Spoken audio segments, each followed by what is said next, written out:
Was he taking down that as like that down as like data or something? He says he's writing a paper about the psychology of I forget what the title was, but it was basically his thesis was something about live streaming the World of effect, Warcraft. something relating to the effects of Ancaps. Discord on friendships and social life.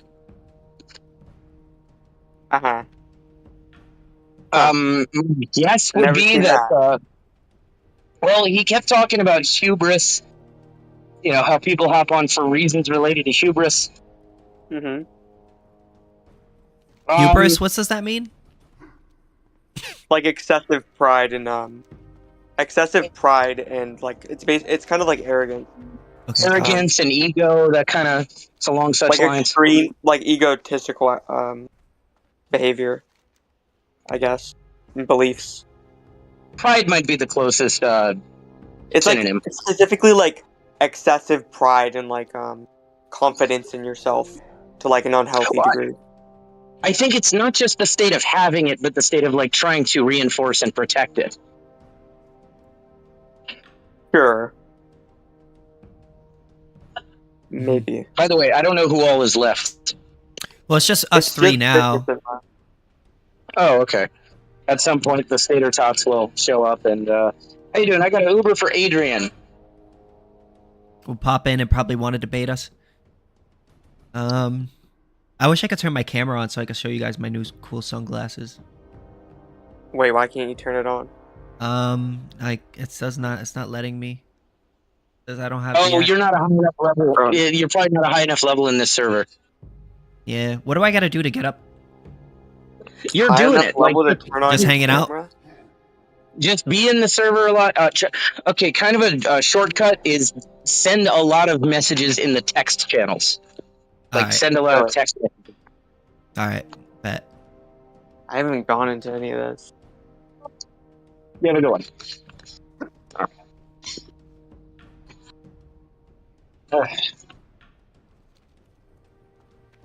I kind of screwed myself over because last night I was like too tired to work, so I didn't. Because I felt like I was going to fucking fall asleep at the wheel or something. So after my Libertarian Party meeting, I just went home. But so now I have to work double tonight. Libertarian Party meeting? Yeah. What are you, in the Libertarian Party? I'm not technically a member because I'm a convicted felon, and in Florida, in order to be a party member, you have to be registered to vote. But because I'm a felon, I can't register to vote. Mm-hmm. Oh. So I just show up, and I'm just friends with everyone, and I just come hang out. Rachel used to be my estranged wife. Rachel used to be the chair of the local chapter of Libertarian Party. That's pretty cool. She was the leader. She's very involved in Libertarian Party stuff. I met her. So she's a Libertarian? Yeah, very much so. That's how we know each other. We met at a Students for Liberty. We met at a Students for Liberty conference. Hello, new people. So me and her met at a Students for Liberty conference, and then we first bonded on LSD and MDMA around the campfire at Anarchon, which is an anarchist event. That's base. Yeah, she's an anarchist. Okay. And not just going along with what her man, who's an anarchist, says, but she's a real anarchist and a thinker and stuff. Why do you think I'm so crazy about her? That's part of it. I would be too. Fair enough. There's this one girl on TikTok I'm crazy for. I married a fucking unicorn. I get no bitches. I mean, she's fucking perfect in every way. She's a brilliant, libertarian thinker. And I don't mean to where you're gonna, see best-selling books by her. Although maybe one day I could see it. But she's a smart libertarian thinker, deeply passionate about liberty stuff and about youth rights kind of stuff. And she was the first lady I've ever been with that could actually keep me intellectually stimulated, that I could have debates with and stuff, and it would be, it would be good and fun. And found or finds me just wildly attractive, and happens to share all of my filthy that's interests. Warmish. I was actually about to message you, Warmish, and say, "Yo, join us." Hello. Yeah, hi. Who is that? My screen is acting up to where it's my not friend. showing me. Warmish. Hi, Sithis. How are you Well, been? I would like to think we're friends. I don't know. Me and Sithis. Me and you are good, Sithis. All right, cool. How you doing? Good? Hanging out? Yeah, I've been... Fuck no. Are you an no. Ancap yet, or? I've had a shitty... No, hell no, I'm not gonna be an Ancap. Fuck no. You're What? gonna give me to be an Ancap? No. Ooh, what flavor of socialist are you? That's not happening. Market. What flavor of socialist are you? Market socialist. Okay, that's not that far off from an ANCAP. You mean like a mutualist? I still... Like a Proudhon? No. Market socialist. What distinguishes you, a market socialist, from like a Proudhonian mutualist? Well, number one, state. So I heavily still believe in a state, but then two, I believe that production is basically dependent on the markets, and that you have to react to market reactivity. So you don't believe in the LTV? Well, mutualists don't want a state, but they believe in the second part. Really, I mean really the biggest thing is a state, and then second of all, I'm not a big I'm not the biggest fan of mutualists, because that isn't like my I know mutualism's more of like a philosophical perspective, but I disagree with the idea of mutualism. What do you think about taxes? Mutualism has a model, though, and the model is essentially... The model of mutualism is that you have worker co-op businesses. That's businesses respond to market demand, and you have a market like normal, except instead of being owned then by that'd be fine. Yeah, that'd be fine. It sounds like your distinction from them is the state. Yeah, essentially state. All right, why would the state do what you want it to? Why would the state do what I want to? I mean, the state isn't going to do what I want to, but at the end of the day, I'd rather have what I want it to be. Well, I mean, I want it to be I want my quality of life to be okay, and I want to be able to have healthcare and strong unions. It's kind of what I want out of a state, to be honest. But why would the state do what you want the state to do? The state isn't going to do that because the state's going to decide what they think's in their best interest. I agree. Yeah. I'm not sure who said that, but I agree. Warmish. Was that Warmish? Yeah, Warmish. I legit said that. I said that, yeah. All right. Yeah, I agree more with the state. I more agree with... I more agree... I mean, I think I've said this with Sithis, but, I agree with the state principally. I think what do you think about taxes? Like, do you think it's theft or no? Yeah, I mean, taxes are based you can probably anyways. Guess his answer to that. Yeah, you know my opinion. Yeah, I mean, you already know my opinion on taxes, so... I know. Sithis, I think in this context, it was kind of useless to ask him his opinion on taxes. His answer to that was going to be obvious. Maybe he changed his opinion. How do I know? But that wouldn't track with things he's already said, though, in this conversation. Yeah, taxes aren't... I mean, well, I mean, hold on. There are people who think somebody who's going to say there are people who support taxes while still thinking it's theft. So I was just wondering what he thought about taxes. So, it's not theft. Okay. It's not theft. Right. I guess we could have that conversation. I mean, what is theft in your book? How do you define theft? Stealing it. Money's not yours. It's created by the government. It's the government's, not yours. Okay. What if I don't use their money? What if I don't use the U.S. dollar? Well, if you don't use it, I mean, at that point, yeah, it would be yours. I wouldn't disagree with that. Maybe like a Bitcoin. But at that point, you're trying to be your own. But at that point, you're trying to be your own. Go ahead. For example, would you agree that my house is my property? I do own a house. I would say both morally and legally. I'm the owner of a house. And today I paid in cash. There's not even like a bank that has some other claim to it. It's straight up paid in cash. I own a house. Oh, you paid Would it you through say that, then that would be that'd be yours. That'd be yours. right? So It's the your house. personal So the property. house that you agree.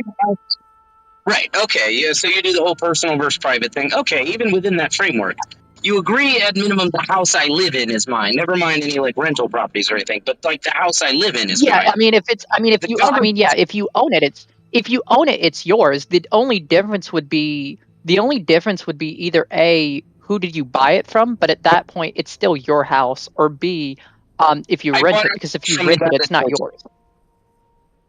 I built it. Okay, Excuse me. then I yeah, bought it from the guy who built it. One guy yeah, built I would it, say. and I would say that makes him the owner. And then I bought it from him. I mean, yeah, like I guess like to put it like in a way, I understand like the libertarian, and I'm not like I know I shit a lot on like libertarian thought here. I Wait, don't necessarily disagree with the idea of libertarian thought, of the idea that like there's government versus non-government things. Because like housing's a very good example. A lot of houses, I because they're didn't actually get the. commodified, they're I not didn't actually owned get to by my the question. government. I didn't actually get to my question though. So in the My bad. case of my ownership of my house, unfortunately, there are strings attached to my ownership of my house, Yeah, specifically in the form that even though I bought it, I paid it in cash. The government comes along, and every year they demand a big pile of money. Otherwise, they're going to take my house away. Now, because you're even living if on I their don't, property. well, they Like the say it's house might be theirs. yours, but well, it is theirs. They say the land is theirs, but I beg to differ. That is to say, Are you a they sovereign have. citizen? Depends what you mean. I don't use that term because I associate it with people that try to like sovereign citizens. Generally speaking, are the people that like try to use esoteric case law and old statutes and stuff to try to argue that what the government is doing is illegal by the government's own standards. I don't But make it's that not. case. But it's not. Like Yeah, even by I, us law Ancaps standards, they're don't. wrong. We're not sovereign citizens. We're a little bit I don't different. argue. I don't. I'm saying I don't make that case. Hmm. Even if in some cases they may be technically right, I don't know. I don't really care. Because to me, it's useless to say what the government is doing is incompatible with what the government says they're allowed to do. They're a monopoly in Mhm. force. They're going to do whatever the fuck they want to do. Yeah. When I argue that it's not their land, I'm not making a case based on what the statute says. How you doing? I have a delivery for room 419. All right, cool. Anyway, I'm not making the case that based on their own statutes or their case law or something that their claim is illegitimate. I'm making a moral case that they have no justification for their claim. The closest they have to a justification is simply their capacity to enforce it. And I don't consider the capacity to enforce something as being a legitimate claim justification to anything. If I can come take your watch, I might overpower you and be able to take the watch. But the way I see it, it's still your watch. Even if I've successfully killed you and taken the watch, or I beat you up and taken the watch, that doesn't make me the rightful owner of the watch. This is a moral claim that I'm making.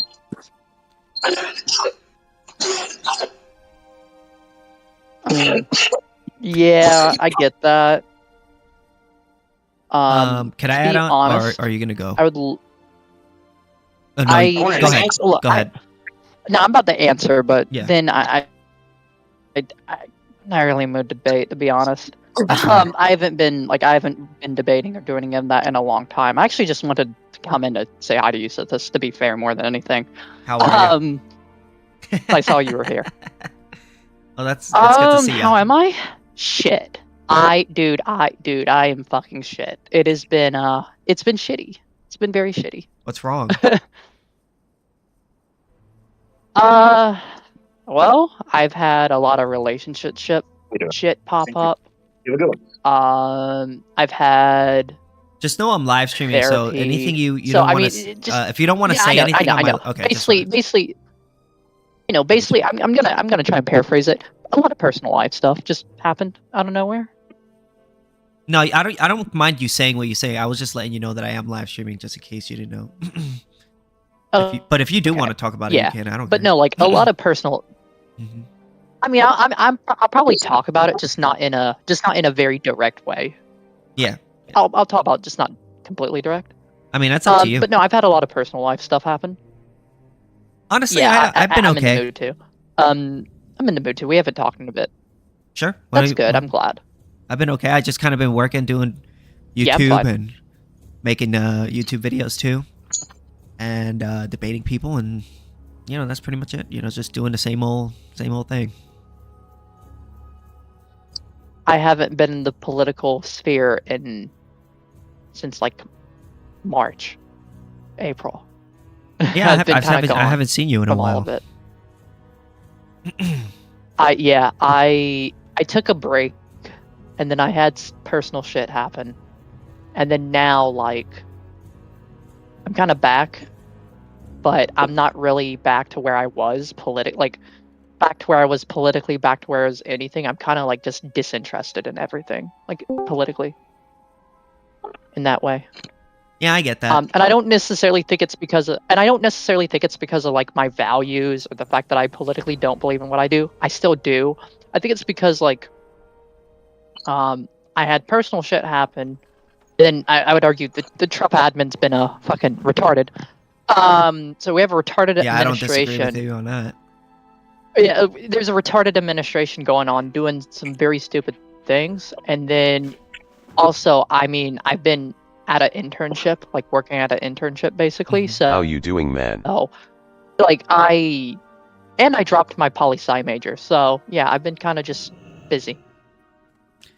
No, I get that. Dropping poli-sci is probably a good idea. Hello, dude, new person. I'm not gonna lie. Dropping political science might have been one of the best things I could do for my life. Poli-sci, that's political science. Okay, gotcha. Yeah. Okay. Yeah. I didn't know what that meant, but yes, and the reason why like I dropped it was because even though I like political science a lot, also hi Mexican, like even though I like political science a lot and I really love the study and the academic sense of political science, I'm gonna be honest, trying to have to track politics every fucking day, reading the dude, it gets tiring. Well, that's the one thing that's kind of like cool about. That's the one thing that's kind of cool about being an ANCAP, I think, because you don't have to follow politics. You just have to read your books, their ANCAP books, and you're good to go. But what was you the don't other person? have to do that. You can just work it out in your head. Yeah. What are you saying? Honestly, I don't really follow. Oh, sorry, you can go. Yeah, no, he said something. That's why I was asking. You said you stopped doing poli-sci, so I said, yeah. Like, what are you doing other than poli-sci now? So poli-sci is poli-sci is now technically my minor. So my major is psychology. Okay. Hey, I'm a psychology major too, or at least I'm becoming one. Yeah, it's no, I'm going in the U.S. I'm going. Yeah, psychology. Yeah, That's true, but honestly, if you follow through, it can still be profitable. Anything can be profitable. There's still plenty of demand for PsyDs. Well, the thing is I'm not. So the reason I'm doing psychology is because number one, the research I'm doing, which as much as I'd love to talk about on stream, would absolutely fucking if let's say someone I knew listened to it, would absolutely get my ass in trouble. So that's one. But two, why are you going in there because I want to be in trouble? You're supposed to publish, right? Yeah, it's gonna. Yeah, it's in the process. So it's the IRB's accepted it. Now we just gotta create the questions and then run it. If you're gonna publish, hopefully, I don't understand how you'd get in trouble for psychology work if the expectation is that, or the hope is that you eventually publish. Yeah. Well, it's the IRB. It's going to get accepted. It's pretty much everything's been accepted. It's just running the study itself. Gotcha. So you just don't want to put the cart before the horse, right? I don't. That's pretty much what it is. Like, I don't even mind talking about it. It's just I don't want to get into the data. That and also we're in that. So technically, there's two studies going on. There's one that I'm actively like collecting data from, but then the other one we're going through the entire hypothesis process and we're going through the entire study process of doing it. Mm-hmm. And while the IRB's absolutely fine with doing it, I just, again, don't want to get into that yet until it gets published, and then or at least the process is there so that I can talk a bit more about it. Sure. Even though that study, like the study that I'm doing, won't necessarily do a lot. What it's leading up to is actually like a very fascinating field. I can talk about the field. No, thank you so much for the coins. Much at all, ever. It's only meta-analyses that really end up doing anything. Yeah, but every individual study plays its part in that. Yeah, it's on. I hate studies. Look, studies can be very annoying, but studies can also do very good. The studies that the study that I'm working a part of, it in its own self isn't the most useful, but the research that's coupled with it is actually very good research. It's good. It's good to do studies. Yeah, I just hate reading them. Oh yeah, reading them are a bitch. I agree with you. So reading them are a bitch. I love studies. They're just annoying to read. That's why I'm like, I hate studies. But they're good to read. If you get into something you really like reading, if you really like reading certain material, you'll love it. But it's on ageism. Eventually, I want to conduct and/or commission certain studies. Specifically, I think that one thing that is not sufficiently studied, or at least that there's a lot of questions within that hasn't been sufficiently studied, is the area of child rearing. Certain elements have been studied. Until blue in the face. Yeah, I would agree. Yeah, I would agree. Some have not. For example, for a random example, there is very little study that has been done on long-term psychological effects of infant circumcision. Yeah. So that would be one example. There has been, I would say, a deficit of study when it comes to, broadly speaking, punishing children. Now, there's been a lot of study when it comes to specifically corporal punishment. That is, hitting children, spanking, taking your belt off kind of thing. Yeah. But there has not been enough study on more broadly punishment in general, such as timeouts and so forth. And I have hypotheses when it comes to, my hypothesis on that one is that you probably end up with outcomes in the case of non-corporal punishment that are lighter but comparable versions of the corporal punishment outcomes.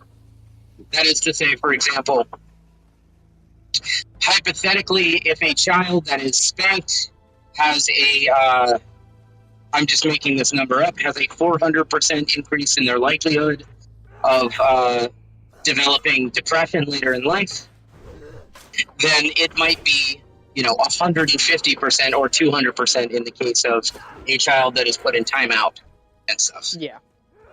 Yeah, but I mean that, you have to get past the causal and correlational difference there, right? Well, that's kind of a weakness of studies in general. Studies as a concept are almost inherently kind of a corollary argument. Yeah. And somebody would have to, in order to do a comprehensive, scientific argument, like say about that specific question, they would have to both, number one, provide the actual data, the correlation, and then explain the causation coherently and effectively. Posit a sufficient theory to illustrate the causation. It's very difficult to get causal insights from just a single study. That's why you need typically causal stuff.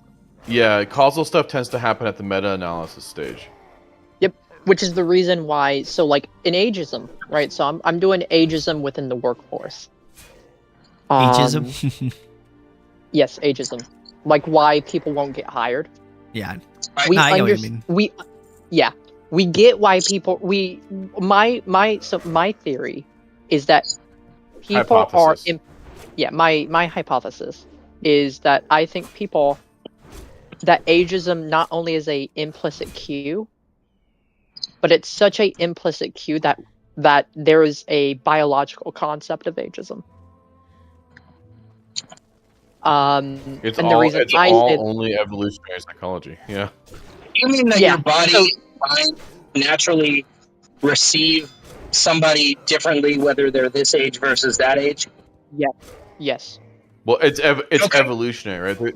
There's an evolutionary reason for that equipment, but the effect is you have that equipment. So yeah. turns out So you're biased. so here's the thing: in ageism, there isn't really an biological, right? So like with racism, we know racism isn't biological. Racism comes from in groups and out groups. The best way you deal with racism is you bring people into your in groups, or you try and expand into out groups. You do one of the two, you knock out racism. Sexism's pretty much the same thing. Ageism's one of those that's actually very difficult because typically the biasness within ageism goes up if you're older. There's also young ageism, but young ageism is different. So my hypothesis is that we are ageist towards older people because they're going to die or they're near death, and we do not want to interact or deal with people near death. We have something within our evolutionary psyche that makes us to where we don't want to deal with that, or at least people. I would disagree with that bit. I think we know that their role is different. Okay, well, jokes aside, I mean, whenever you're talking about psychology, you have to come at it from an evolutionary perspective because that's the only mechanism throughout history that has shaped psychology is evolution, right? Psychology is itself evolutionary and cognitive. I'd say evolutionary and cognitive. No, it's all just evolutionary. It's all subject of evolutionary forces. Yes, that is. No, cognition I'm not, is itself evolved. Cognition isn't. Yes, cognition's evolved, but why the people make cognitive decisions, we have no idea why. It's evolutionary. It's evolutionary pressure. Yes, maybe. Necessarily. Yes. So the name evolutionary psychology is actually a misnomer. All psychology is evolutionary. There's no such thing as non-evolutionary psychology. Yes, it's a misnomer. Fair. Yes. Fair.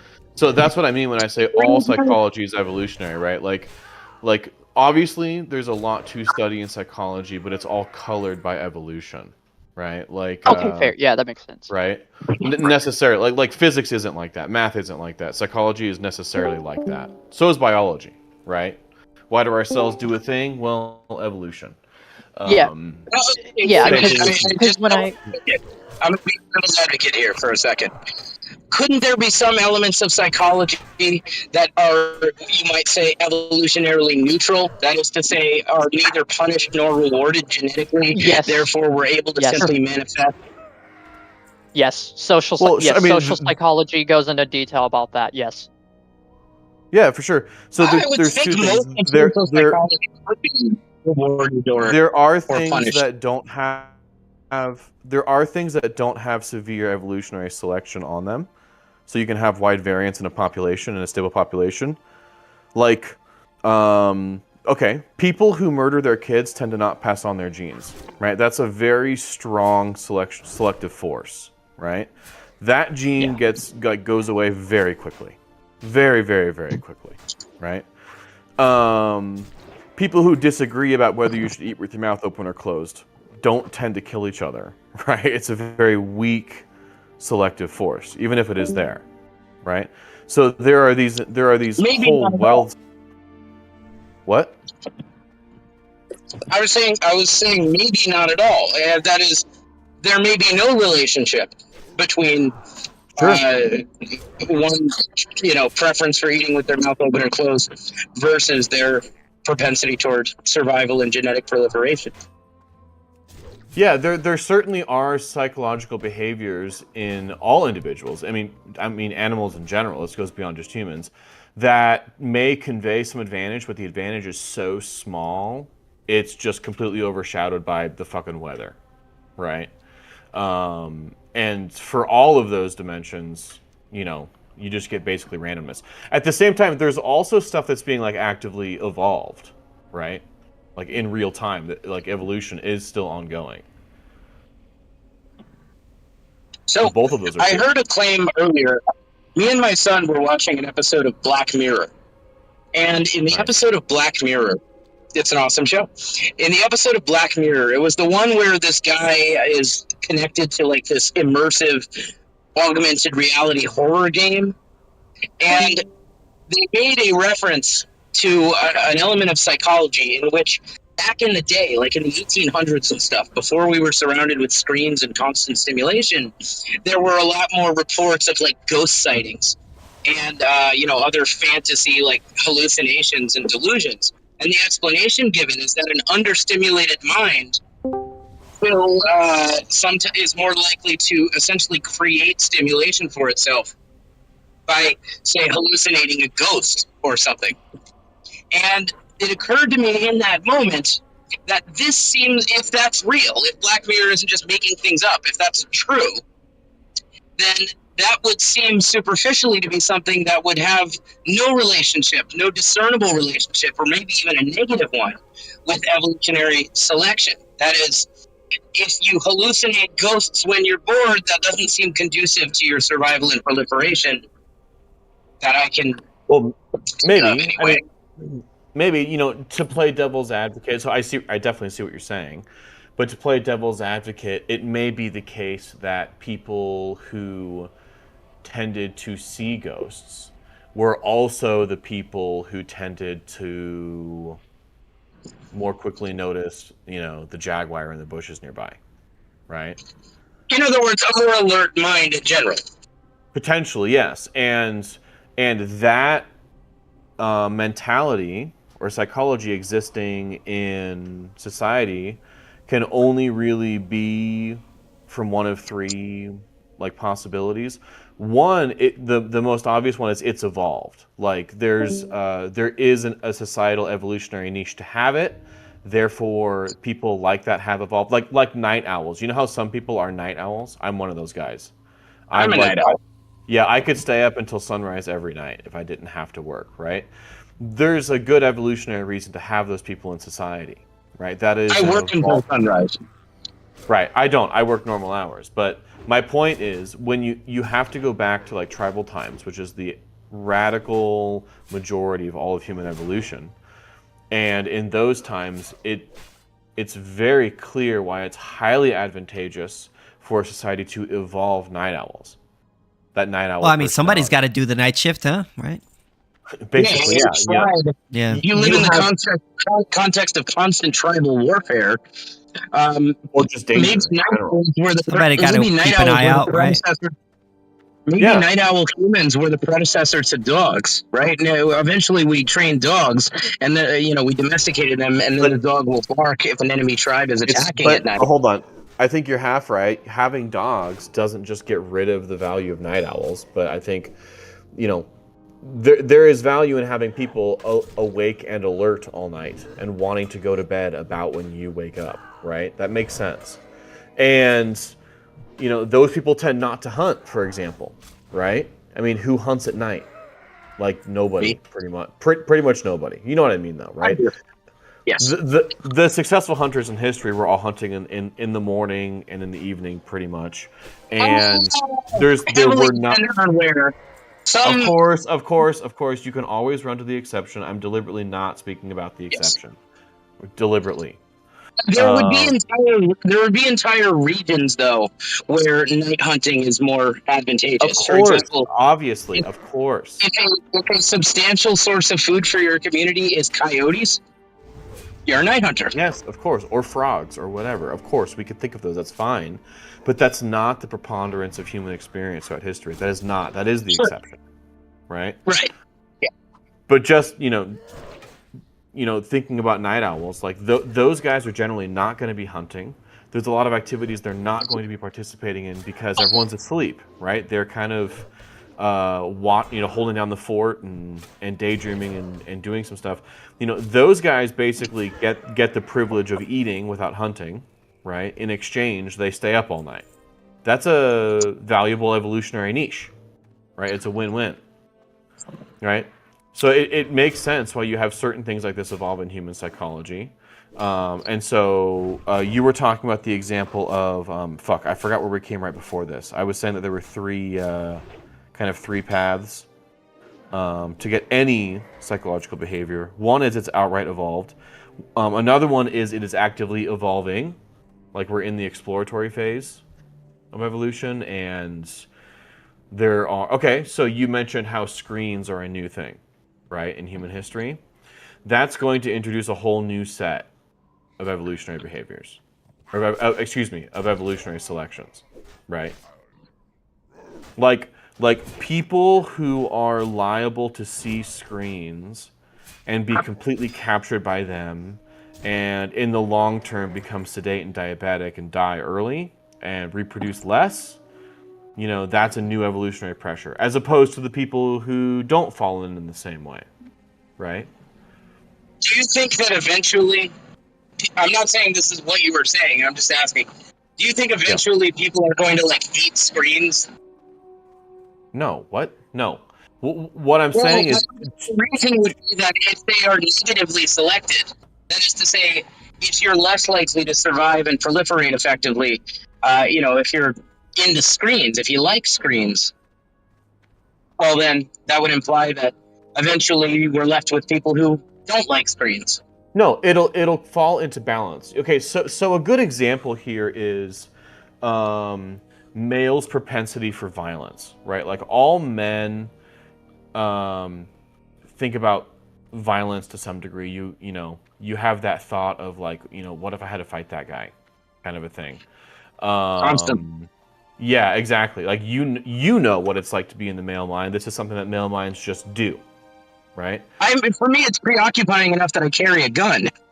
Yes, exactly, right? Exactly. But why have that?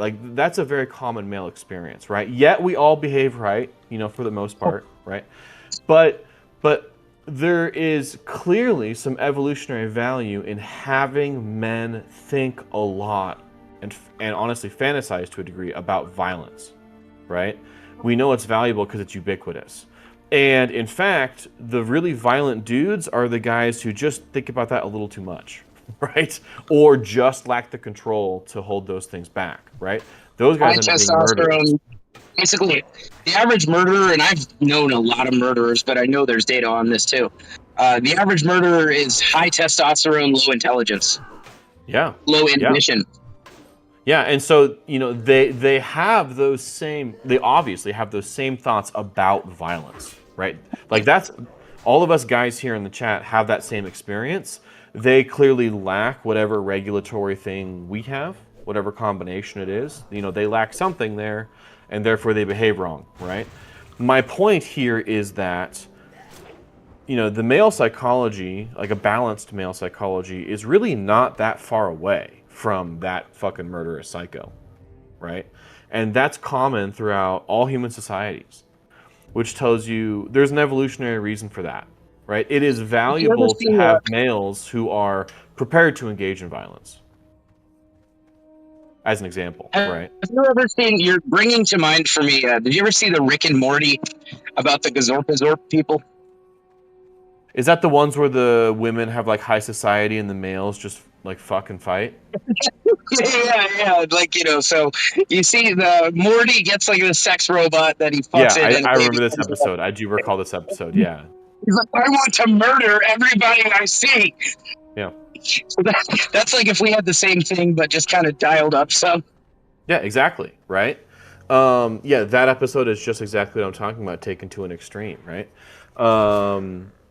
And my point, though, is that it is clearly valuable to have men who have at least some relationship with violence, right? Even if you're not a hunter, even if you're not a fighter, even if you're kind of not a violent guy, even those guys are still thinking about violence. Fuck, they probably go home and play Call of Duty and fucking commit digital violence. I'm playing World of Warcraft right now.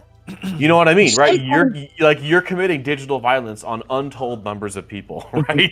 Yes. Right. Right now, I'm killing centaurs.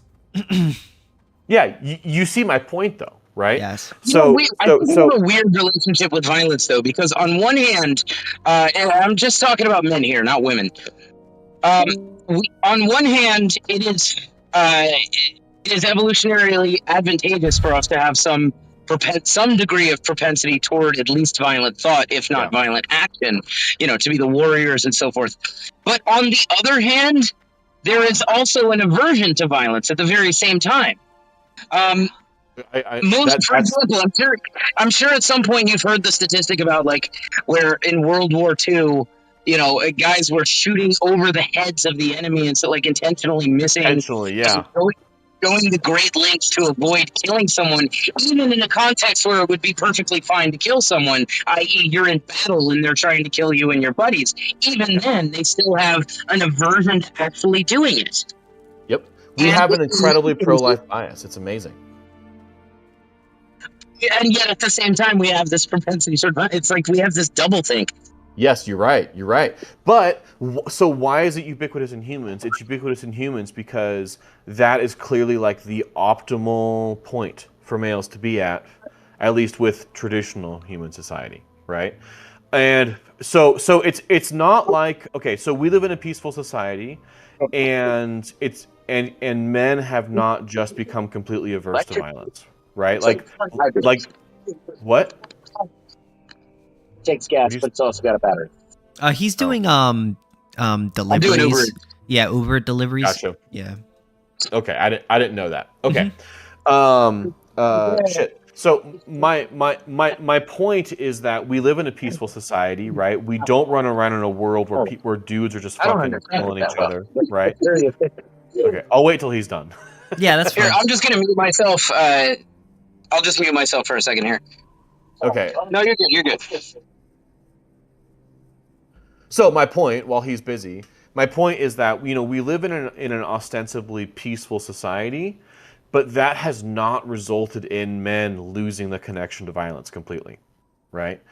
And to his question about TVs and stuff like that, I think this is a common evolutionary pattern where it's not like people are just going to have some strong aversion to screens. It's going to fall into some balance, right? Like in the long term, what will humans' relationship be with screens? It must necessarily become something optimal in some form over time, just like everything else. So basically, what you're saying is those who are able to sort of moderate and not let it sort of mess with them mentally and keep them going are the ones that survive longer, and those who have an advantage, yeah. That get addicted and stuff like that, they tend to have issues, basically. Yeah, and also on the other end, if you fully reject them, right, if you just go Amish, right, you also have a disadvantage. Because you're kind of falling behind. Yeah, exactly. Like screens have some incredible fucking powers, let's be honest, right? This is some magic shit that we experience every day. Yeah. Right. In terms of all of human context, dude, this is like wizardry every day for us. There is some optimal use of it, right? Not abuse, but also not lack of use. There's going to be some range in which screens and other technologies like that just really optimize you, right? I use ChatGPT a lot. Cool. Okay. I love it. My point is that it'll fall into balance, right? Like people who overuse ChatGPT, and we're already seeing this in the sciences and stuff like that, they become fucking idiots. We're seeing this in the programming fields right now. Oh man, I hope that doesn't happen to me. Dude, all these junior employees have basically lied to get through their interviews, which I get it. I get making the attempt. I'm not faulting that part. I mean, you shouldn't lie, but I get it. You gotta hustle to get your first job. But when they get on the job, they're reliant on ChatGPT and shit. And what happens is they forget how to fucking code. And they don't learn to code. No, even the people who did go to college and did learn to code, in order to stand out against the Indians who will work for 1/8 your wage, you have to impress somebody, and honestly, AIs are a shortcut to doing that, and so people do it, right? It makes sense. But when they get the job and when they're actually doing the job, instead of actually exercising that part of them and becoming better, They just rely on the easy way out, right? I would loosely say they abuse the AI, right? Like it's not being abused. They abuse the access to it, hurting themselves, and that's a disadvantage, right? In the long term, it disadvantages them. Yeah. Because if you're not learning how to do it on your own and you're using it as a crutch, you're never going to learn how to do it yourself. Exactly. You perpetuate inability to do things, right? You hold yourself back. Like for me, I love AI. One thing that I have found, like the way that I have found that I most enjoy using AI recently, is I've actually been using the voice feature in Grok specifically. I think is really good. What does that do? So you speak to it. It has a conversation with you, right? It's not text. It's just you just talk. And first and foremost, the illusion is really good. Like they have the speaker do an inhale before they start talking. That small detail makes it sound so human. It's weird. But what I like about it is because I don't have text in front of me that I can just copy paste out of, I'm forced to actually discuss the concepts and pay attention, right? When the AI uses like jargon, like for me, let's say I'm learning a new programming language or learning some new technology or whatever, right? I might say like, hey, what's the important jargon here? What are the important bits I need to know? Let's talk about it. And in order to ask sensible questions, you have to actually pay attention and learn to speak about this tool you're learning, rather than just copy pasting and doing git commit and you're done, right? Yeah. I think that's at least for me and where I'm at in life, a fairly optimal way to use it. It keeps it in balance. So when I actually go to do something, I mostly write it myself, or at the very least, when the AI writes it, I understand it. As opposed to a lot of these interns who come in and shit like that, who are just copy pasting code. They can't read.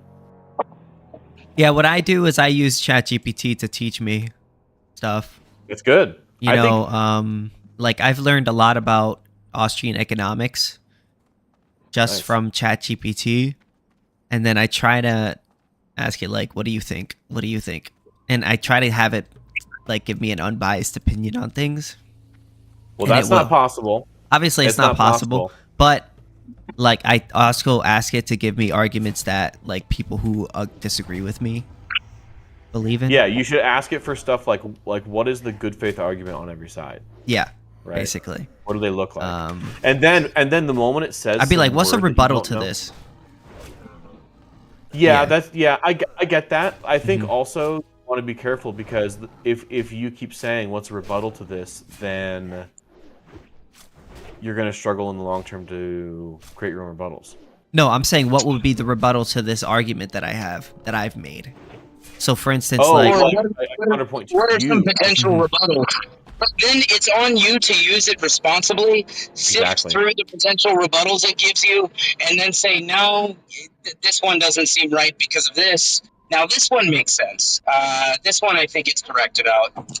In other words, you still have to use your discriminatory mind. So, for instance, in my latest video, I put my script into my ChatGPT, and then I asked it, what are some arguments that people would make against this? That I didn't think about myself, that I haven't thought about myself, right? And then it gave me. I do that with my book. And it basically. I say, what are some arguments that I'm not addressing, or what are some objections I'm not addressing here? Yeah, and then I'll be right back. And then I make rebuttals to them, basically. And then that's why I like spent a lot of time on my last script, because it's like I tried to make as many rebuttals as I could, and as many like pack in as many arguments as I could. And yeah. I want to live in a Black Mirror world where you can like have essentially you can plug into a fully immersive virtual reality, and then you can have AI based characters in your VR, and it can be anything from like a horror game to like something pornographic in nature. Yeah, I mean, they got things kind of close to it, but you know, you gotta wear a helmet and stuff, you know, or a face mat or a face thing. All that's giving you is audio visual. Yeah. I want all the sensors. Like, Plus, you I'm want to very be in there. Yeah, I want to be fucking in there, like in Black Mirror, where you just put this little nubbin on the side of your head, and then you're in that reality completely. You know, all 5 senses are accounted for. Also, you don't have the feeling of like wearing a whole helmet on your head. Yeah. Because that does, I feel like that would get tiring after a while, right? Like having to wear that all night or all day. Well, it's just like this tiny little. At least in Black Mirror, it's just like it's like a little coin, like a thick coin or something that you just put like the diameter of a dime, and it just rests on the side of your head somehow. I'm not thinking that's realistic. I don't know. That would be cool. But it wouldn't be like a whole VR helmet. It would just be like a... No. It's just like you just pop it on the side of your head, and then your eyes go all white. And like you're, from an outsider's perspective, you're unconscious or, you know, close to it. Mm-hmm. But you've just plugged into a different reality now. You're just in like this virtual reality where, I don't know, Belle Delphine is your girlfriend there or something. Yeah, it seems like Ancap Doggo, he's a funny guy, bro. He's obsessed with that woman, Bella Delphine, huh? No. Dude, have you seen her? Jesus Christ. I mean, she's good looking. She's very good looking, but... Oh my God. But, I mean, I'm not, like, obsessed with her.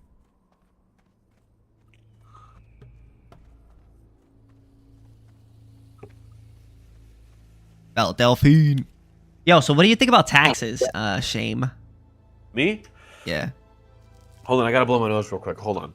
Yeah. I have thoughts on taxes, though. Who is my nose? That's a funny name, my nose. That's what I call my Jewish husband.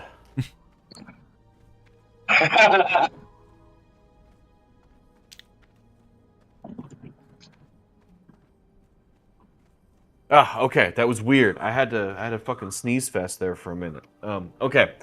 So my thoughts on taxes, I am very much similar in spirit to the taxation is theft perspective. Although I don't go all the way that far. I think that, well, I'll just come out and play my hand a little bit. The government should be absolutely as small as possible.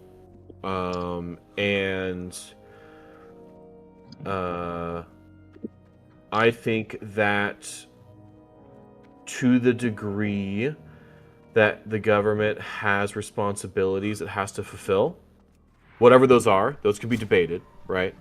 But to whatever extent that a government has responsibilities to fulfill, you know, some service to provide to the people in some form, I think it has to tax to fund that in some way.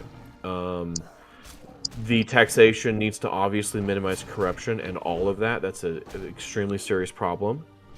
And I don't think it's a perfect solution, but it needs to be treated extremely seriously. I also think, and I don't know the correct term for this, but I think to the extent that a government entity is allowed to impose taxes, I think that they should all be of one form or not like overlapping forms. And what I mean by that is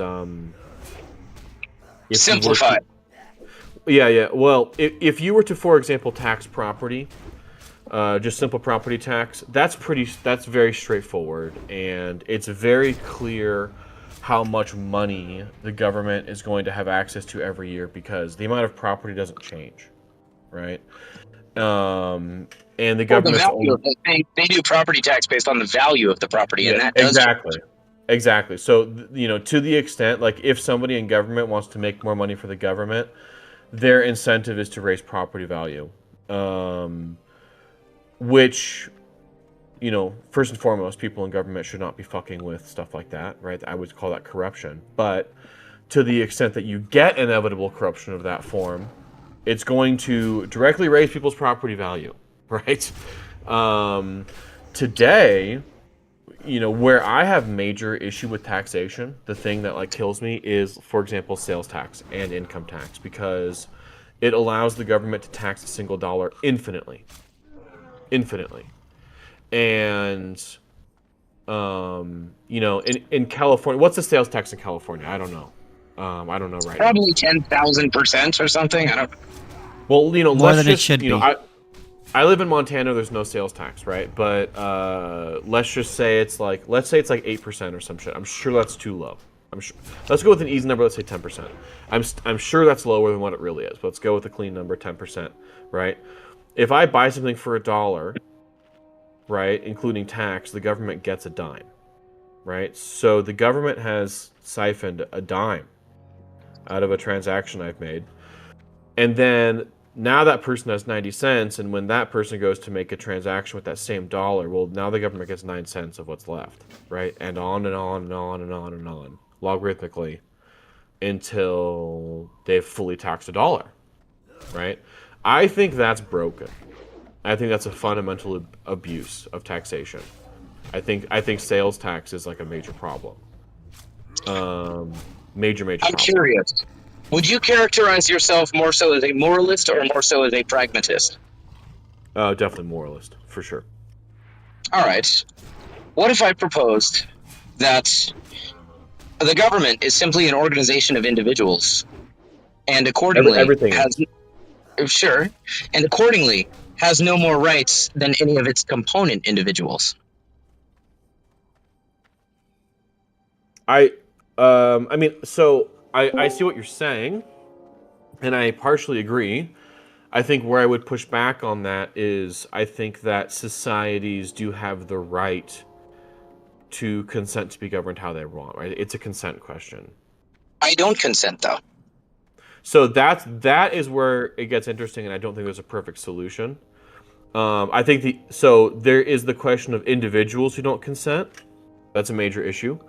There is also, I think something that's overlooked is like descendants. Like, do your kin consent when they become adults? Right? They didn't have a choice. Sure. My father, actually, my dad is an anarchist, like I am. I made him that way, you could say. But he used to, when I was born, he was a stater tot, and you could say when I was born, he was roughly speaking consenting, or at least would have said that he is. Certainly not to everything the government does, but to certain things. Or so he had like a conservative view about what the state should do. So whatever conservative things it was doing, I guess. Maybe he might have consented to some fraction of the taxes he pays or something, that he would have been fine with 10% of what he was paying, something like that. But I don't consent to any of it. As you acknowledge, there is an issue of that individuals do not consent. Do you mind if I recite for you real quick a quote from Lysander Spooner, who was Hell yeah. Go for it. All right, so I love that guy. It is true that the theory of our Constitution is that all taxes are paid voluntarily, that our government is a mutual insurance company voluntarily entered into by the people with each other. But this theory of our government is wholly different from the practical fact. The fact is that the government, like a highwayman, says to a man, your money or your life, and many, if not most taxes, are paid under the compulsion of that threat. The government does not indeed waylay a man in a lonely place, spring upon him from the roadside, and, holding a pistol to his head, proceed to rifle his pockets. But the robbery is nonetheless a robbery on that account, and it is far more dastardly and shameful. The highwayman takes solely upon himself the responsibility, danger, and crime of his own act. He does not pretend that he has any rightful claim to your money, or that he intends to use it for your own benefit. He does not pretend to be anything but a robber. He has not acquired impudence enough to profess to be merely a protector, and that he takes men's money against their will merely to enable him to protect those infatuated travelers who feel perfectly able to protect themselves or do not appreciate his peculiar system of protection. He is too sensible a man to make such professions as these. Furthermore, having taken your money, he leaves you, as you wish him to do, He does not persist in following you on the road against your will, assuming to be your rightful sovereign on account of the protection he affords you. He does not keep protecting you by commanding you to bow down and serve him, by requiring you to do this and forbidding you to do that, by robbing you of more money as often as he finds it for his interest or pleasure to do so, and by branding you as a rebel, a traitor, and an enemy to your country, and shooting you down without mercy if you dispute his authority or resist his demands. He is too much of a gentleman to be guilty of such impostures and insults and villainies as these. In short, he does not, in addition to robbing you, attempt to make you either his dupe or his slave. Yeah, I agree with that. All right, interesting. So, I think the quick fix here is to make taxes voluntary. Well, that would be kind of maybe this is semantical, but I think that would be a contradiction in terms. That is to say, a tax is generally defined. Yeah, fine. Call it something else, right? Whatever. Sure. Okay. So donations, or donations, or perhaps. I think a better word would be perhaps we should privatize the functions of the state. Would you agree to that? Sithis, you're jumping ahead of things. I was gonna baby step our way there. Oh, my bad. Go ahead. So there's a couple ways that an entity, it doesn't have to be a state, or any kind of organization can acquire money voluntarily. One is donations, right? You solicit, hey, please pitch in, please donate, do what you can. Sarah McLachlan's got a guitar or something, You don't need to baby step me there. And then there is prices, right? Like when you drive on a toll road, I actually don't call theft, even though it's the government doing it. I wouldn't call that necessarily theft because it's a price. It's they're not unilaterally imposing that you have to pay for this road, and by the way, you get to drive on it if you want. They're saying, hey, you don't have to pay for the road, but if you want to drive on the road, you have to pay for the road. I would just call that a price. So, when you go to McDonald's and stuff, you pay with a price. It's still voluntary and so forth, right? So imagine if all the things that the government is providing, minus the things that nobody should be providing, such as the ATF, in my opinion anyway. I say privatize it all and let people just opt out. It's fine. Okay, cool. Hey, then you're with us, man. Do you recognize that within that framework, if all relationship with this organization is voluntary, then any of the things it's providing, such as roads and protection and schools and whatever else, firefighting, all of those things are subject to fair competition within that framework. So, for example, if I don't want to hire the government to protect me, right? Let's say that they sell protection or they solicit donations or both on some voluntary basis. And then I say, hey, I don't think they do a great job of protection. I would rather hire ADT or Brinks or Allstate or Geico or so. I'd rather hire a company, maybe one that also indemnifies me and has better skin in the game, or they do a better job or something. I'd rather hire somebody else entirely to handle my protection. Oh, I think you would probably agree that many people would come to the same conclusion. That is to say, this one organization, there's no reason to believe that they're likely to come out with dominant market share on a fair market. So they would be one of many. And at this point, how can we even call it a government anymore? It would kind of just be like a security company, but just one of many.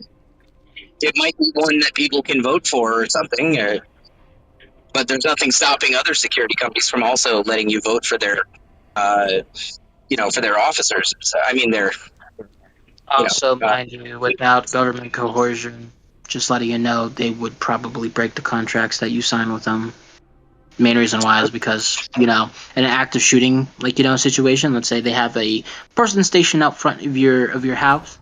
Right, just letting you know, if there's three people, coming into your house and there's only one of them inside the damn car, they're probably going to let the person rob your house. Yeah, so you're talking about a lack of accountability. Well, wait a minute. Government police officers have been observed to simply allow somebody to shoot up a school because they didn't feel safe going into the school in Uvalde. There was a whole bunch of cops It's a lack of accountability. There was like 20 fucking cops, and there's a guy sitting there plugging children inside of the school actively. And for like an hour, they're sitting there waiting for the SWAT team rather than going in themselves. That sounds to me like a much exaggerated version of the dangerous scenario you just assigned to a private security firm. As well, they're 100%. actively stopping parents from going in. Can I make an argument? Can you imagine if a private company was in charge of protecting that school, and then they were, it was a publicly known scandal that they just allowed the shooter to kill all the kids and even prevented parents from going in? Like, imagine what it would do to the reputation of that company.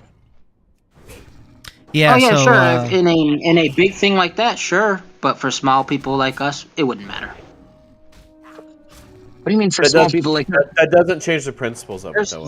There's times all the time where police, like every day, police do crappy shit all the time. But yet the only time we ever hear about police doing crappy shit, it's whenever it's actually a big thing, like a really big thing that the media can't ignore. But we will find videos all day and night on the internet of police officers doing shitty things to people.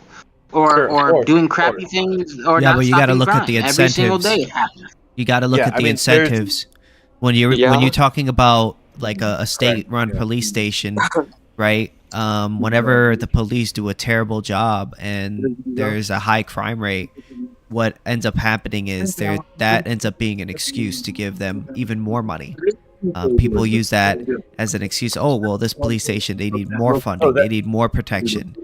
But with a private company, hold on, one more sentence. But the thing about a private company is if they do, because people are allowed to move one private firm to another, right? If that private firm does something like they did in that school, well, then people wouldn't buy from them. No, I would disagree with you 100%, brother, because people don't buy security unless they feel unsafe.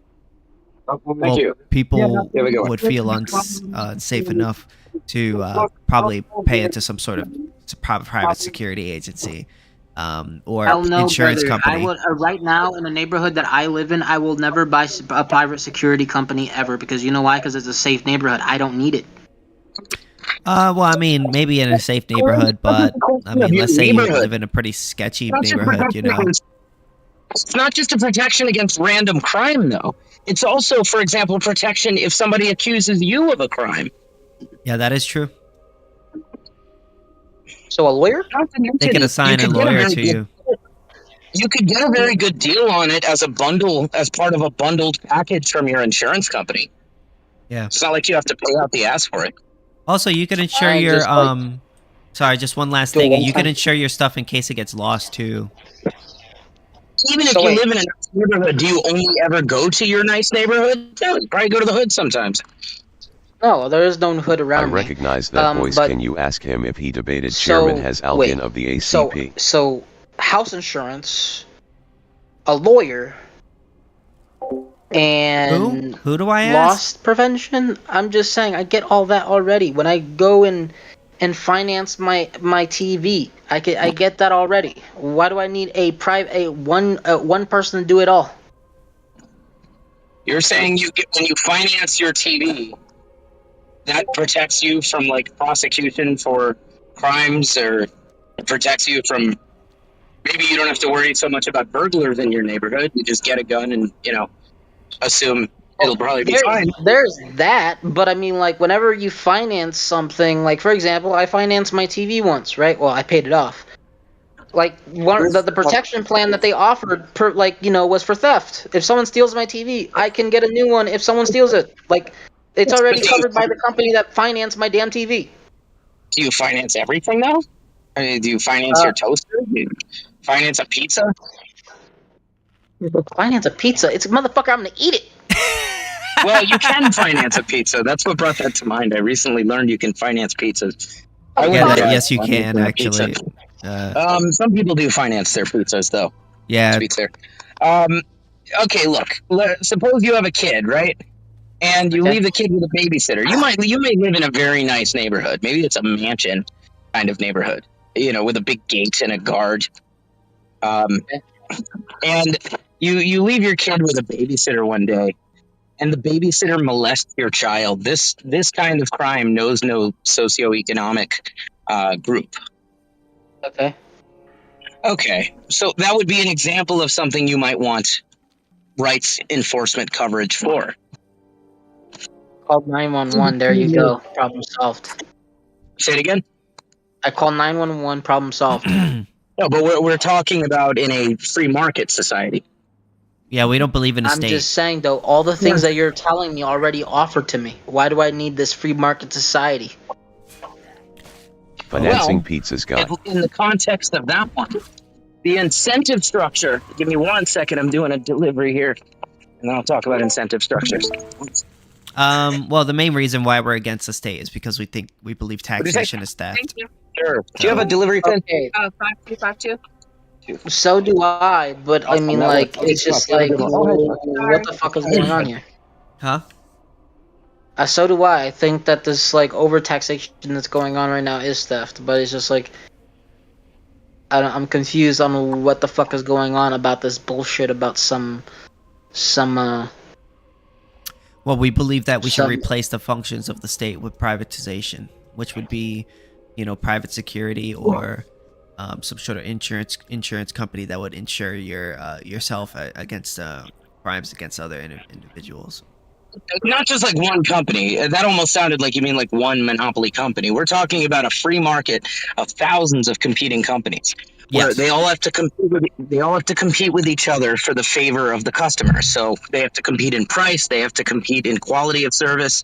If a company fails to successfully prosecute the person who molests your child, that means that company loses lots of money in terms of lost customers, because people would rather patronize the company that will successfully bring the child molester to justice.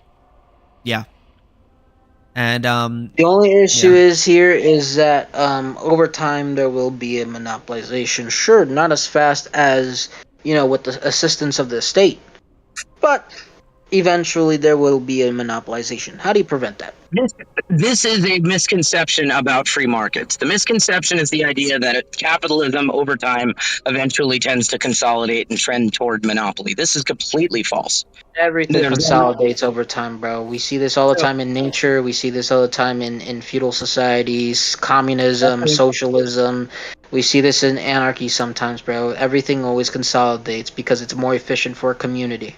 Everything. Centralization is always more efficient for a community, and if you convince people with good enough quality goods, they will allow it. What prevents it?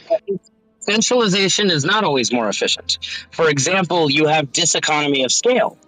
Factoring in diseconomy of scale, if let's say all of the market for apples consolidates into where you have just one big apple monopoly, one big company that sells apples, then the cost of an apple is going to be much higher, not just to the consumer, but the cost of production of the apple is going to be much higher.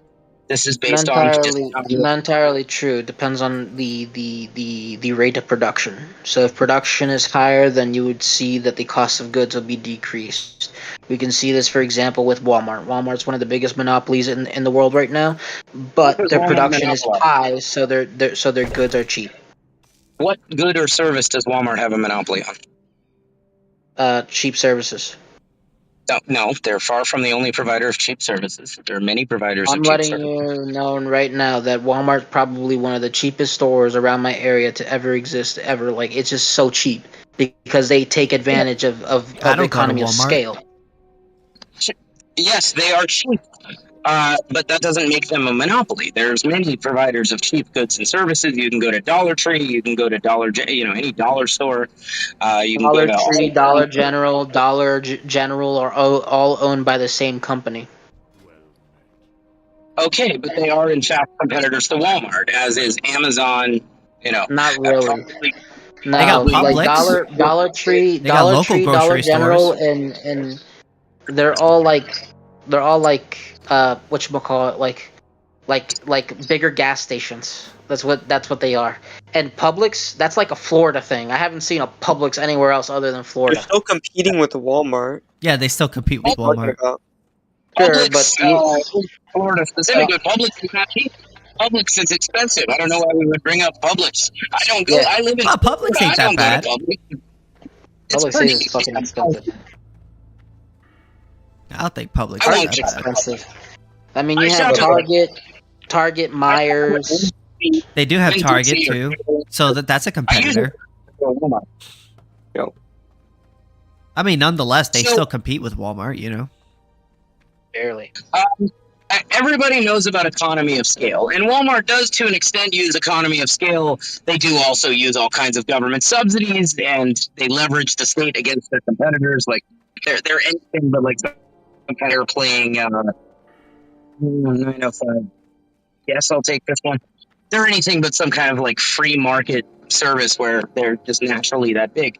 They're not. Walmart operates well past the point of inefficiency.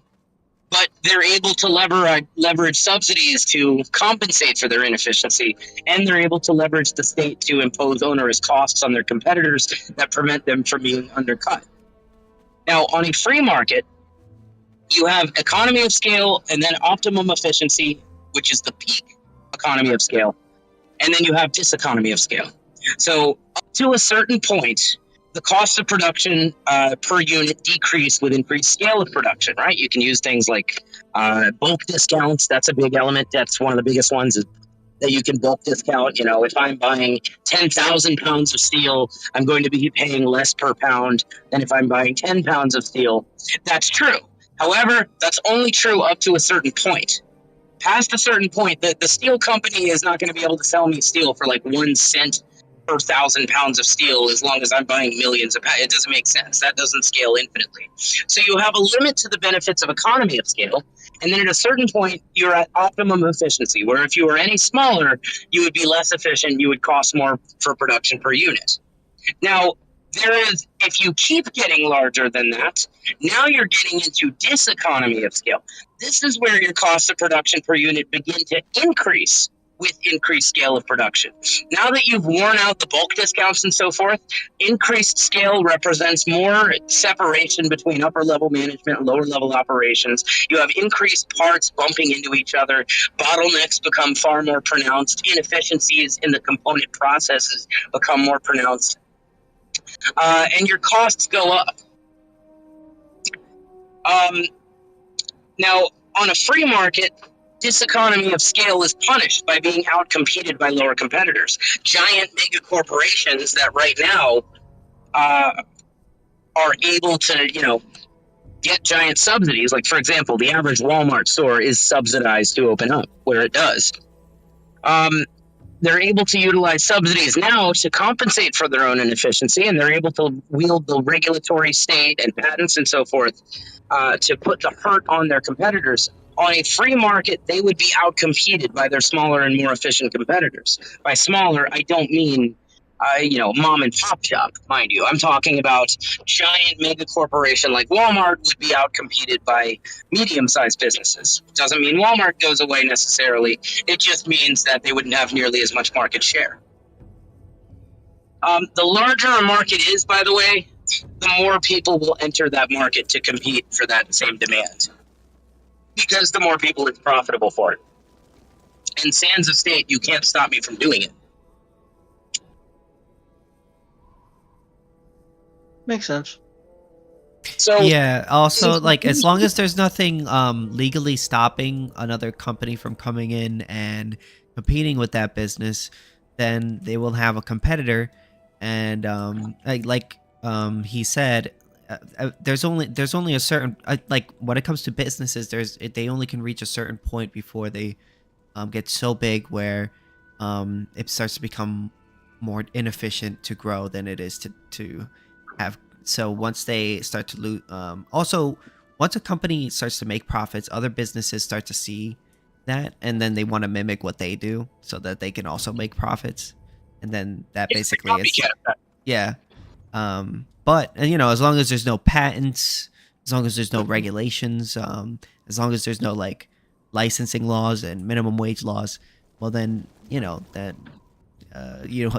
see more competitors to come in and compete with them.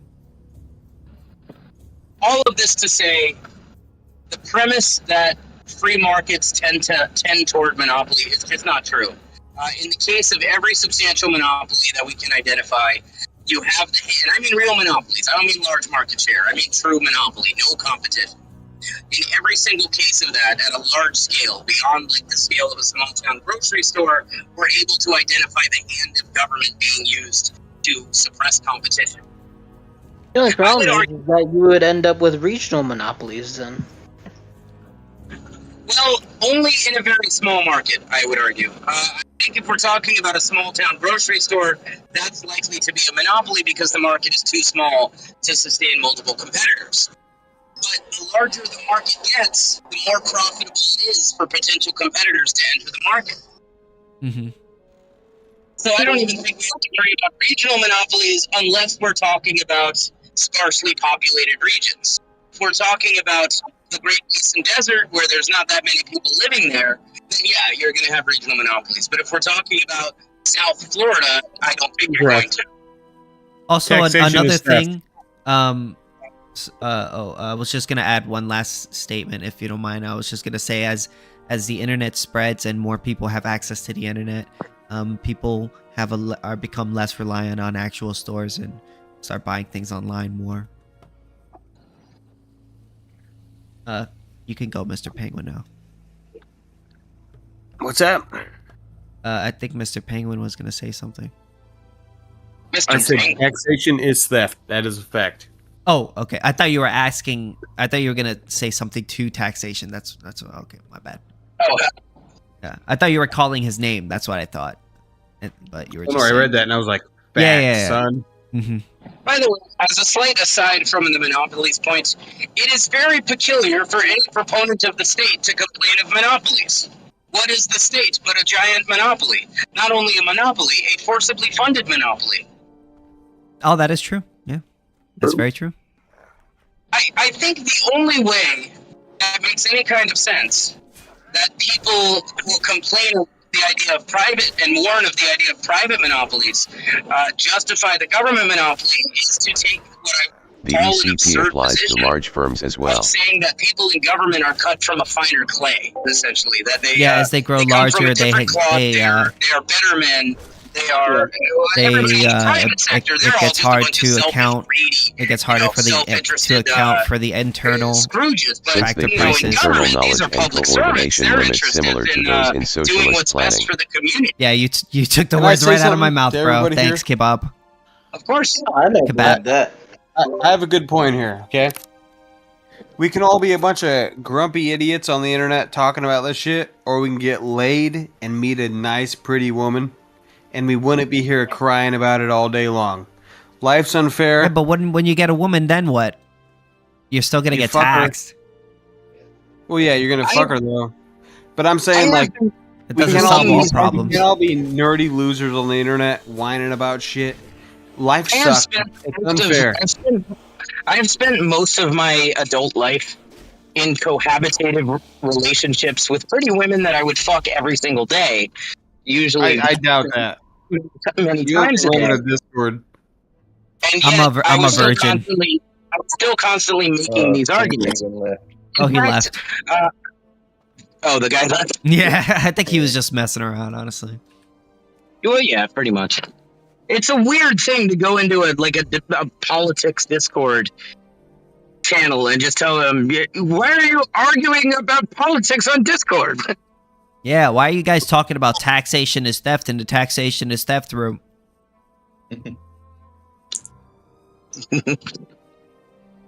No, I never understood that about people neither. Like you go into a Discord server about people talking to each other or complaining about shit online, and then you ask why people are complaining about shit online. It's like, bro. You know, the other day I went into like a gamer channel, and just because my friend was in there, I just wanted to talk to my friend, and everybody was focused on like this stream. This like game stream, and I was annoyed that everybody's focused on this game stream. I'm just trying to have a conversation with my friend, but I realized, well, this is a game stream channel. I'm just gonna leave. Yeah. Yeah, there's a pretty red button on the side of your screen. It's very amazing, you know. It's one of those buttons that I press whenever I don't like a conversation. Instead of bothering people, I just automatically leave, you know. It's just like it's just like it's just like a brand new concept I just made up right now. Like Beautiful. It's amazing. I have a pretty red button on the side of my penis. Whoa. What the fuck? A little TMI. No, I don't. I wish. What do you mean you wish? I mean, it depends what it does. I wish. Well, okay, one thing I want to do eventually is I want to have a very powerful vibrator surgically implanted in my penis. Jake. Oh Ew. God. Ew. Yeah, I think. So, you need to get your anyways, priorities taxation straight. is theft. So, I'm doing an Uber pickup. what do you think about taxes, Trex? Okay, I'm- Trex is already. I'm an ANCAP, man. Like, Oh wait, you're an ANCAP too? yeah. I didn't know that. I'm sorry. My bad. That's weird. It's like people I know separately meeting each other. Yeah, it's like I'm living real life Ancapistan in Minecraft right now. Really? Hey, that's what I'm talking I about. know. Yeah, I get to build what I want without nobody telling me Wait. what do I you have, can build. Or... do you have roads though, or no? No roads. No roads. We just walk. Oh my God, there's Yeah. no. Oh my God. Yeah, no roads. We have Did you create a new state? Are you killing everyone? No. Oh, Did you Well, invade? I made a gladiatorial arena. Oh. So like we Did can you invade like any consent. villagers? Oh hell yeah! I got them. Oh enslaved. no, that's a violation of the NAP. They're not people, Yeah. so it's okay. Oh. It's okay. They're like what do you call Neanderthals? You know what I mean? They don't. Yeah. Hello. They're not capable of reason. Yeah. Of praxeological action. Let me get Taste. 3 cheese chicken flatbread melt. Okay.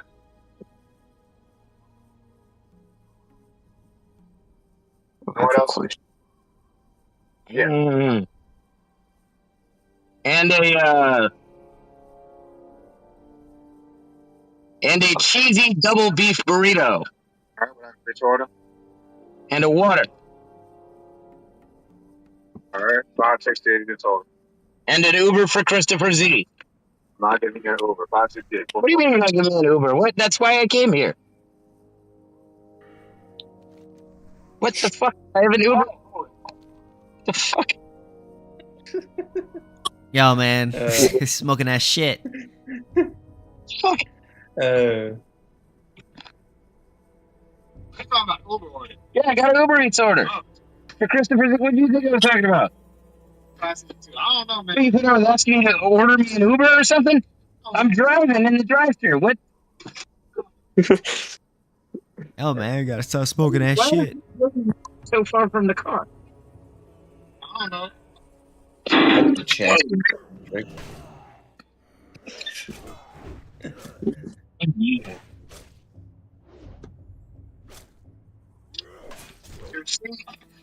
I got the Uber Eats order for Christopher. Go ahead and confirm it.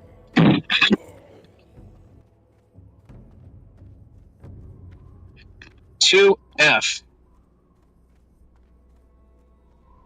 Go ahead, slide. F like fuck the ATF. Go ahead and finish confirming. Yo, he's so that guy was so disinterested. He's like, yeah, I don't care. Jake is such a guy. He's just like, like he just says all this stuff while doing his job, and like he doesn't give a care in the world. He doesn't have headphones in, so they can hear us all. I would love to see him walking into some place just like on a Discord call, like he does. That'd be so fucking funny. I do it literally all the time. I would love, bro. I can't imagine seeing. That would be base. The best is when it's like a conversation that's totally inappropriate for where I am. Like I'm in like a family restaurant, and the people on speaker talking about incest. It's like, all right, so why? Here's why we need to legalize all drugs, prostitution, and incest. I mean, incest. All of those should be legal. Yes, I don't even think incest is inherently bad. You shouldn't make a child. I agree. What? No, I agree. You should not make a child with an immediate relative or a close relative. But I mean, it's disgusting, but it's not necessarily a rights violation. I'll give you an example. I used to know this pair of gay identical twins. Their names were John and Patrick. Now, John and Patrick were both they were like adorable twinks. And, both submissive types. I mean, you would gather immediately looking at them. And I'm 99% I'm 99% sure that John and Patrick get it on. Okay. I mean, they gotta learn from someone, right? Who is this? I'm pretty sure they get each other off, and they're identical twins. They look almost identical, so it's almost just like fucking yourself. Basically enhanced masturbation, I guess, practically. Okay, wow. All right. Who are they hurting? Wow. They can't make a baby. So what's the harm? Wait, were they? I know themselves. How old were they? Well, they're twins, so somebody couldn't even raise the issue of some age disparity. Power imbalance. Well, I mean like. And the water. Or I'd rather a Baja Blast or something, but that's kind of fucked.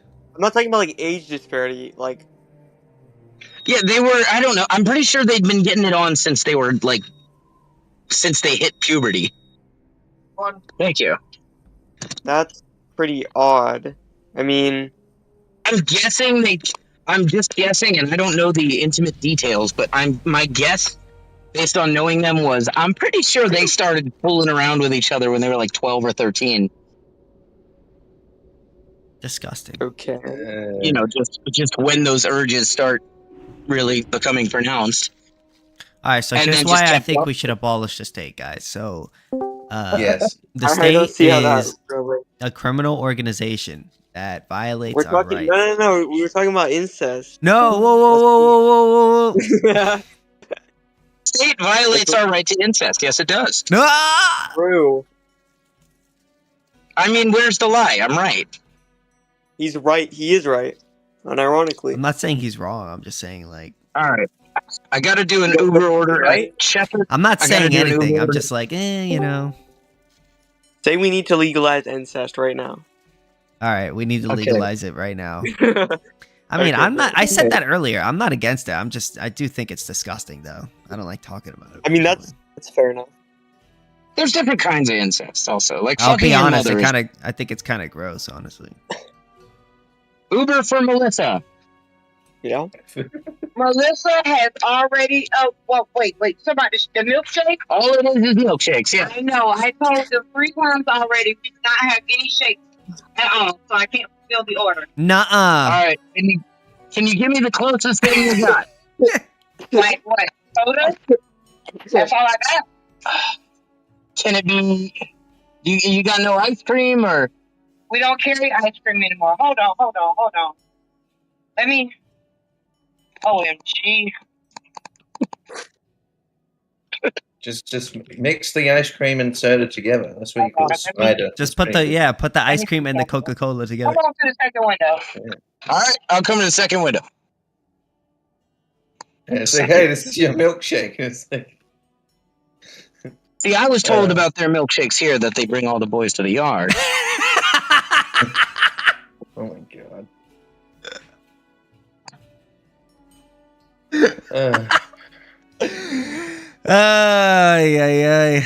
Sorry, that made me laugh really hard. Why did they give me sauce? I don't want fucking hot sauce. Oh, you want mayonnaise? I know, cool guy. I want mayonnaise on everything. There's literally not a food I won't put mayonnaise on. You know, he has mayonnaise with his cereal, mayonnaise with his ice cream, mayonnaise. Jake is a weirdo. Wait, does he? Wait, really? Do you? Yes, I actually do. Yes. Oh my god, what the fuck is wrong with you? Yeah, It's what's best wrong in with you? cereal. It's best in cereal. And by the way, when I say I add mayonnaise to cereal, when I say that I add mayonnaise to cereal, I don't mean some crazy shit like doing it without milk. Obviously, there's still milk. I'm not making cereal salad. I didn't think there would be no milk. Anyways, Like, guys, I think I'm going to put a bed. glove. All right, I'll see y'all later. Have a good night. All right. Enjoy. All right, guys, have a good night. I'll see y'all later.